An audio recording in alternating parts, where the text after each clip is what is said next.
بسم اللہ الرحمن الرحیم۔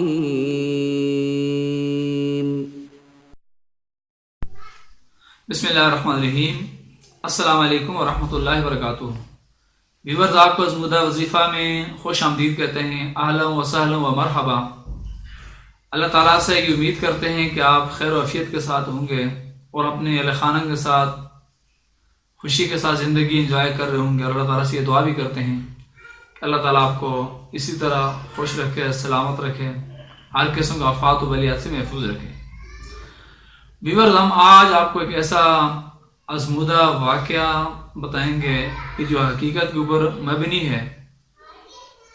اور اس کے اوپر اگر عمل کیا جائے گا تو یقیناً جتنے بھی ڈاکٹر ہیں وہ بے روزگار ہو جائیں گے، حکیم بے روزگار ہو جائیں گے، میڈیکل اسٹور کے اوپر تالے پڑ جائیں گے۔ آپ یہ سن کے حیران ہو جائیں گے یہ کیسا واقعہ ہے اور ایسا کیا ہے، ایسا ممکن ہے۔ اور جب اس کے اوپر آپ تجربہ کریں گے اور آپ اپنے آس پاس لوگوں کو دیکھیں گے تو یقیناً پھر آپ کو اس بات کا یقین بھی آ جائے گا کہ یقیناً ایسے ہوتا ہے۔ قدرت سے کوئی بات زیادہ نہیں ہوتی، اور قدرت ہر بات کے اوپر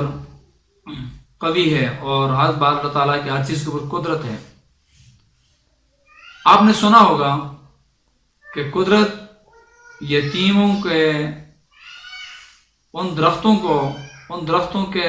سائے لمبا کر دیتی ہے کہ جو درخت یتیموں کو سائے دیتے ہیں۔ جن درختوں کے نیچے یتیم بیٹھتے ہیں، لوگ بیٹھتے ہیں، وہ درخت بھی ان کے سائے بھی لمبے ہوتے ہیں اور ان کی عمر بھی لمبی ہوتی ہے۔ آپ نے یہ بھی سنا ہوگا کہ جس کنویں سے پانی لوگ پینا چھوڑ دیں تو وہ کنواں بہت جلد خشک ہو جاتا ہے، پانی اس کا سوکھ جاتا ہے، اور جس کنویں سے لوگ پانی پینا شروع کر دیتے ہیں اللہ تعالیٰ اس کنویں کے پانی میں برکت ڈالتے ہیں، اور وہ کنواں تا دیر پانی لوگوں کو دیتا رہتا ہے۔ اسی طرح ایک اہم واقعہ ہم آپ کو آج آپ کے گوش گزار کرنا چاہتے ہیں۔ یقیناً جب آپ سنیں گے ایک خاص واقعہ، ازمودہ واقعہ ہے، اور جس کے اوپر یہ بیتی ہے اس نے خود آگے بتایا ہے اور لکھ کر یہ ہمیں بھیجا بھی ہے، اور ہمیں یہ کہا کہ یہ میرے پاس آیا، اب آپ کی ذمہ داری ہے کہ اس کو لوگوں کو بتائیں، اور جہاں تک ہمیں بتایا کہ آپ سے ہو سکتا ہے لوگوں کو پہنچائیں اس بات کو، تو یقیناً بہت ہی ازمودہ ہے اور تجربہ کار ہے۔ آپ اس کو ہم آپ کو بتانا چاہتے ہیں۔ بتانے سے پہلے ہم آپ کو یہ بھی بتا دیں کہ آپ کو واقعہ سمجھ تب آئے گا کہ آپ پوری ویڈیو جب دیکھیں گے تو پھر واقعہ سمجھ آئے گا۔ اور اس سے پہلے یہ بھی آپ سے ریکویسٹ کرتے ہیں کہ آپ نے ابھی تک ہمارے چینل ازمودہ وظیفہ کو سبسکرائب نہیں کیا تو پلیز آپ اس کو سبسکرائب کر دیجئے، ساتھ ہی بیل کے بٹن اس کو بھی پریس کر دیجئے تاکہ ہماری جب بھی نئی ویڈیو اپلوڈ ہو تو اس کا نوٹیفیکیشن آپ کو مل سکے، اور اس کو پھر آپ آگے لوگوں کو بھی بتا سکیں، اور آپ کے لیے بھی صدقہ جاریہ ہو اور ہمارے لیے بھی صدقہ جاری ہو۔ تو ویور، آپ یہ یاد رکھیں کہ ایک حاجی صاحب انہوں نے کہا، ان کا یہ واقعہ ہے کہ وہ کہتے ہیں کہ میں کافی بیمار تھا، کئی سالوں سے اپنے یعنی پیٹ سے ہر ہفتے میں کہتے ہیں کہ میں 4 بوتل پانی کی نکالتا تھا، اور کہتے ہیں کہ میرے گردے جو ہے نا واش ہوتے ہوتے وہ ختم ہو چکے تھے۔ آپ کو پتہ ہے کہ جب انسان کو ڈائلیسس کے اوپر ڈالا جاتا ہے تو کتنی دفعہ کتنا کچھ انسان چل جاتا ہے، یعنی 2 سال ڈاکٹر کہتے ہیں، سال کے اندر انسان کے گردے ختم ہو جاتے ہیں، اور وہ انسان جو وہ پھر چلنے پھرنے کے قابل نہیں ہوتا، اور وہ اس وجہ سے دنیا سے پھر وہ چلا جاتا ہے۔ تو یہ ہم جب تک زندہ ہیں کم از کم لوگوں کو اچھی باتیں بتائیں اور لوگوں تک اچھا پیغام دیں، تو یہ ہماری ذمہ داری ہے تاکہ ہمارے لیے صدقہ جاری ہو، تاکہ بعد میں آنے والا یہ یاد رکھیں اور کسی کا بھلا ہو، کسی کا فائدہ ہو، تو یہ بہت ایک بڑی بات ہوتی ہے۔ تو وہ حاجی صاحب کہتے ہیں کہ ایک ایسا وقت ایسا آیا کہ آدھا سلائس جو ہے نا، میری آدھی جو روٹی کا ٹکڑا جو ہے وہ میری خوراک بن گیا، اور میرے لیے سانس لینے میں بھی دشواری ہو گئی، اور کہتے ہیں نکات اتنی کہ میں بغیر سہارے کے جو ہے نا ٹائلٹ تک بھی نہیں جا سکتا تھا۔ اور کہتے ہیں کہ ہمارے ہاں ایک دن گاؤں کے جو چودھری صاحب تشریف لائے، اور حاجی صاحب کو انہوں نے جب دیکھا چودھری صاحب نے کہ حاجی صاحب تو بغیر سہارے کے جا رہے ہیں، انہوں نے حاجی صاحب کو دیکھا اور دیکھ کر بڑے حیران ہوئے کہ حاجی صاحب ہم تو آپ کا یہ انتظار کر رہے تھے کہ آپ کا اعلان مسجد سے کب ہوتا ہے کہ آپ دنیا سے چلے گئے. آپ تو یہاں بغیر سارے کے کیلی مٹیات رہے ہیں. یہ کیا ماجرا ہے؟ ایسا کون سا ماجرا ہے؟ ایسا کون سا معجزہ ہوا ہے؟ 4 سالوں سے جو آپ کے ڈائلسس ہو رہے تھے اور آپ اتنے زیادہ کمزور تھے کہ 2 ملازم آپ کو پکڑ کر جو ٹوائلٹ تک لے کے جاتے تھے، آپ ہاتھوں سے کھانا پینا بھی چھوڑ دیا تھا آپ نے. ایسا کون سا معجزہ آپ کے ہاتھ میں آیا ہے کہ جس کی وجہ سے آپ اپنے پاؤں کے اوپر چل رہے ہیں؟ یہ کیا ماجرا ہے؟ حاجی صاحب نے کیا فرمایا؟ اسے نے فرمایا کہ میرے ہاتھ میں ایک ایسا معجزہ آیا ہے اور میرے ہاتھ میں ایک ایسا نسخہ آیا ہے، اگر اس نسخے کو کہتے ہیں کہ سارے لوگ اگر جان جائیں، اس نسخے کو معلوم ہو جائے، لوگوں کو، ہر ایک بندے کو بستی میں، گاؤں میں اس نسخے کا پتہ چل جائے وہ کون سا نسخہ ہے، تو ہر گاؤں کا، ہر شہر کا، ہر جگہ کا جو حکیم ہے بے روزگار ہو جائے، جو ڈاکٹر ہے وہ بھی بے روزگار ہو جائے، اور جو میڈیکل سٹور لوگوں کے لیے کھولے ہوئے ہیں کہتے ہیں کہ پھر وہ بھی بند ہو جائے، ان کو بھی اوپر بھی تالے پڑ جائیں. تو اس شخص نے پوچھا چودھری صاحب نے، جی صاحب یہ بتائیں کہ وہ بہت حیران ہوئے کہ ایسا کون سا معجزہ ہے، ایسا کون سا نسخہ ہے کہ جو ڈاکٹروں کو بھی بے روزگار کر دیتا ہے، اسپتالوں کو بھی تالے لگوا دیتا ہے، میڈیکل سٹوروں کو بھی تالے لگوا دیتا ہے. وہ بڑے حیران ہوئے.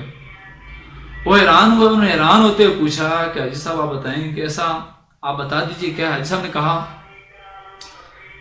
کہ ایک دن میرا جو ملازم ہے میرے گھر میں، اس سے میں نے پوچھا، یعنی 6-7 سال کا لڑکا میری فیملی نے میری خدمت کے لیے لگا دیا کہ وہ حاجی صاحب کو باتھ روم تک لے کر جائیں، ٹوائلٹ تک لے کر جائیں حاجی صاحب کو، پھر حاجی صاحب کو اپنے بیڈ کے اوپر لٹائیں، حاجی صاحب کے کپڑے چینج کریں وہ، اور اسی طرح میری خدمت کے لیے لڑکا مقرر کر دیا گیا. کہتے ہیں کہ میں لڑکے سے پوچھا کہ بیٹے بتاؤ کہ ایسی کون سی مجبوری ہے کہ جس کی وجہ سے تم یہ میری اتنی زیادہ خدمت کر رہے ہو، آخر کیا وجہ ہے؟ کہتے ہیں کہ لڑکا خاموش رہا، لڑکے نے چہرہ دوسری طرف کر لیا. پھر حاجی صاحب نے پوچھا کہ لڑکے بتاؤ کہ کس مجبوری نے تم کو اس بات پہ مجبور کیا کہ تم میری خدمت کر رہے ہو. کہتے ہیں لڑکا جو رونے لگا، لڑکے نے سسکیاں دی. لڑکے نے کہا کہ جو میرے والدین تھے، جو میری فیملی تھی، اور وہ سارے کے سارے جو یہ سیلاب آتا ہے، سیلاب میں بہہ گئے اور میں اکیلا رہ گیا، اور ان کی جو زمین تھی ان کے اوپر رشتہ داروں نے قبضہ کر لیا ہے، اور جو میرا گھر تھا جو اس کے اوپر بھی قبضہ کر لیا ہے. اس لڑکے نے کہا کہ اب روئے زمین کے اوپر اللہ کے سوا میرا کوئی نہیں ہے. تو یہ بات کہنے کی دیر تھی کہ حاجی صاحب کے اوپر بھی سختہ طاری ہو گیا. حاجی صاحب کے دل کے اوپر یہ بات لگی، اور حاجی صاحب یہ حیران ہوا کہ ایسا مجبور لڑکا اس مجبوری کی وجہ سے میری خدمت کر رہا ہے. اور لڑکے نے کہا حاجی صاحب صرف میں آپ کی خدمت اس لیے کر رہا ہوں، آپ مجھے 2 ٹائم کا کھانا دیں اور رہنے کے لیے آپ نے جو رہائش دی، اس وجہ سے میں آپ کی خدمت کر رہا ہوں، باقی اور کوئی وجہ نہیں. تو جب حاجی صاحب نے یہ بات سنی لڑکے کی، تو لڑکے سے پوچھا کہ کیا تم اسکول میں پڑھنا چاہتے ہو یا مدرسے میں پڑھنا چاہتے ہو؟ تو لڑکے نے کہا یہ سب میں پڑھنا چاہتا ہوں. تو کہتے ہیں کہ حاجی صاحب نے فوراً ہی اس لڑکے کو ایک اچھے اسکول میں داخل کروایا، ساتھ ہی مدرسے کی تعلیم اس کو لڑکے کے اوپر اس کو دینا شروع کروائی، اور لڑکے کی مدرسے میں فیس دی حاجی صاحب نے لڑکے کی طرف سے، اور اسکول میں بھی دی. اور پھر اس کو اچھے ہاسٹل کہتے ہیں کہ جب اس لڑکے کو داخل کیا حاجی صاحب نے اپنی نوکری سے نکالا اور آگے داخل کی، اس لڑکے کی خدمت شروع کی. حاجی صاحب اپنی چارپائی سے خود اٹھ کر بیٹھ گئے.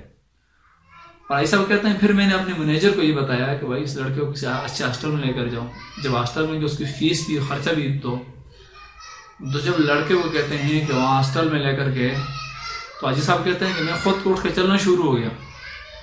اور جب میں چلنا شروع ہوا تو پھر میں نے اپنے مینیجر کو بلایا. مینیجر کو میں نے بلا کر یہ کہا کہ شہر میں ایسے 5 لڑکے اور ڈھونڈو جو اس طرح بے سہارا ہوں، جن کا سہارا کوئی نہ ہو، جن کا اللہ کے علاوہ زمین کے اوپر کوئی نہ ہو. کہتے ہیں کہ میرے ملازموں نے 5 لڑکے اور لائے اور ان کو میرے حوالے کیا، اور ان کی میں یہی خدمت کر رہا ہوں لڑکوں کی، یتیم بچوں کی، کہ اسی طرح ان کو تعلیم دلواتا ہوں، ان کے اخراجات برداشت کرتا ہوں، دینی اور دنیاوی تعلیم کی جو ضروریات ان کی وہ میں پوری کرتا ہوں. تو اللہ تعالیٰ نے آج مجھے یہاں تک پہنچایا کہ میں اس بیڈ کے اوپر تھا کہ جہاں سے بندہ جس کا اٹھنا، جب جو بندہ چارپائی بھی جب لیٹ جاتا ہے اور جو آئی سی یو میں چلا جاتا ہے، وینٹیلیٹر کو جو لیٹ جاتا ہے، تو پھر اس کا پیچھے مڑنا جو ہے مشکل ہوتا ہے۔ حاجی صاحب نے کہا کہ مجھے اللہ تعالیٰ نے ان بچوں کی برکت سے واپس اپنے پاؤں کے اوپر کھڑا کیا، اپنے کاروبار کی میں اب خود دیکھ بھال کرتا ہوں، اور اس طرح جہاں مجھے یتیم بچے نظر آتے ہیں، یتیم بچوں کا مجھے پتہ چلتا ہے، تو میں ان کو اپنے گھر لے آتا ہوں، ان کی خدمت کرتا ہوں۔ اور کہتے ہیں کسی نے سچ کہا تھا کہ قدرت یتیم بچوں کے اوپر سایہ کرنے والے درختوں کا جو سایہ ہے ان کو لمبا کر دیتی ہے۔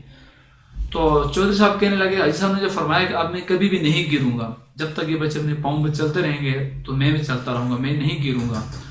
اور ویوز یہ وہ نسخہ ہے کہ جو جب کسی کے ہاتھ میں آ جاتا ہے، اس کے اوپر عمل کیا جاتا ہے اور اس کی نسخے کی وجہ سے اس کو آزمایا جاتا ہے، تو یقیناً پھر اللہ تعالیٰ ایسے لوگ جو گرے ہوئے ہوتے ہیں، اللہ تعالیٰ ان کو بھی اپنے پاؤں کے اوپر کھڑا کر دیتے ہیں۔ جو کسی کے لیے اپنے آپ کو پیش کرتے ہیں تو اللہ تعالیٰ اس کی طرف سے یہ صدقہ جاریہ ہوتا ہے۔ یعنی کہا گیا ہے کہ جو بندہ اپنی سواری کے اوپر کسی کو بٹھاتا ہے تو سواری کی طرف سے صدقہ ہے، یعنی سواری کا صدقہ ہے۔ تو اسی طرح یقیناً آپ بھی اس کو آزمایا ہوگا اور آپ خود میں آزما لیں، اور آپ کسی مریض کی جب خدمت کرتے ہیں، میں نے ایک بات آزمائی ہے، جب کسی مریض کی آپ خدمت کریں، آپ دل میں یہ لائیں، ذہن میں نیت آپ کی ہونی چاہیے کہ اللہ میں اس کی جو خدمت کر رہا ہوں یہ تیری رضا کے لیے اس لیے کر رہا ہوں تاکہ اس کو جو بیماری ہے مجھے نہ لگے اور میں اس بیماری سے بچوں، یہ میری طرف سے صدقہ ہے۔ تو یقیناً کہ وہ آپ کی طرف سے صدقہ ہوگا اور آپ کو بیماری، اس مصیبت پریشانی سے آپ ہی بچے رہیں گے۔ تو اسی طرح اپنے آس پاس ان لوگوں کو دیکھیں جو بے سہارا ہوں، جو مجبور ہوں، جو یتیم ہوں، ان کو اپنے گھر میں لے کے ان کی خدمت کریں، تو یقیناً پھر آپ وہ درخت بن جائیں گے کہ جو یتیموں کو، بے سہاروں کو سایہ دینے والے ہوں گے، اور پھر آپ کے جو سایہ وہ لمبے ہوں گے، کبھی کمزور نہیں ہوں گے۔ تو اللہ تعالیٰ ہم سب کو اس کے اوپر عمل کرنے کی